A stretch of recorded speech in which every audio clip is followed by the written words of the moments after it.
Hello అండి. ఏం చేస్తున్నారు అందరూ?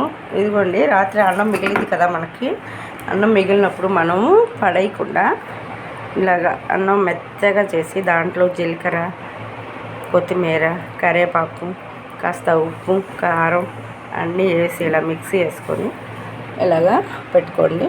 ఇంట్లోనే పెట్టండి, ఏం కాదు. ఫ్యాన్ గాలికి అన్నం మిగిలిందే అని బాగుంటాయండి ఇట్లా అన్నం వడియాలు కూడా. ఇప్పుడు మనం పిండి అయినా మరే పుచ్చుకొచ్చినా ఉడకబెట్టే కదా వేసేది వడియాలకి. ఇదేటో ఆల్రెడీ ఉడికిన అన్నమే కాబట్టి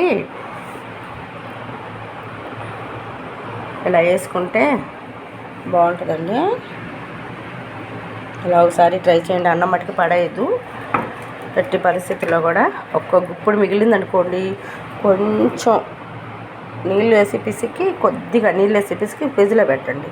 ఇంకొక రోజు అన్నం మిగిలిద్ది. ఆ అన్నం కలిపి రెండు కలిపి మిక్సీలో వేసి అప్పుడు మీరు ఇలాగా వడియాలకు మనం ఏమేమైతే వేస్తామో జీలకర్ర, ఉప్పు,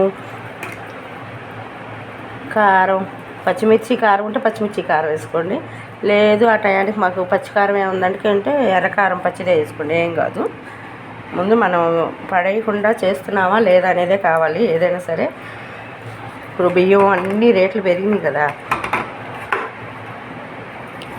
40 కేజీ 52, 55, 60, 70 కూడా ఉండేవి బియ్యం. మనం వండుకొని పడేయటం. ఇదిగో నాకైతే రాత్రి అన్నం మిగిలింది. ఆ అన్నాన్ని ఇలాగా వడియాలు పెట్టేశాను. కాకపోతే ఇది ఆరడానికి 2-3 రోజులు టైం పట్టిద్ది. బయట ఎండలేదు కాబట్టి ఇంట్లో ఫ్యాన్ కింద పెడతాను.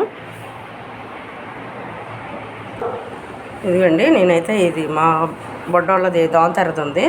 వేస్ట్ అదే పడేయకుండా వేస్ట్ చేయకుండా ఇలాగా. ఇప్పుడు ఏంటంటే ఇలా పెట్టామనుకోండి, మనం దోమలు కానీ ఈగలు కానీ దుమ్ము ధూళి ఏమి పడదు. గాలికి శుభ్రంగా ఆరిపోతాయి. ఫ్యాన్ గాలికి చక్కగా సాయంత్రానికల్లా కొంచెం ఈ పేపర్ ఉంది చూసారా, ఈ పేపర్కి లైట్గా ఆయిల్ రాసి అప్పుడు పెట్టండి. ఎందుకంటే ఆయిల్ రాసి పెట్టామనుకోండి, చూడండి మనం ఇలా కదిలిచ్చినా కూడా వస్తాయి అన్నమాట. అదిగండి, అతుక్కోకుండా అలా. ఓకేనా?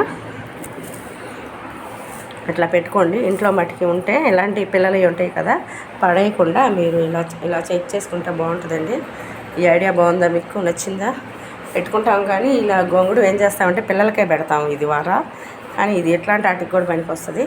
మనం అన్నం కూరలు వండుకొని పెట్టినా కూడా వాటి మీద ఈగలు వాలకుండా ఎలా అయినా పెట్టుకోవచ్చు. మనం తినాలి అనుకున్నప్పుడు ఇట్లా తీసుకోవచ్చు. మనం వంట చేసుకున్న సామాన్లన్నీ కూడా. ఓకేనా? నచ్చిందండి?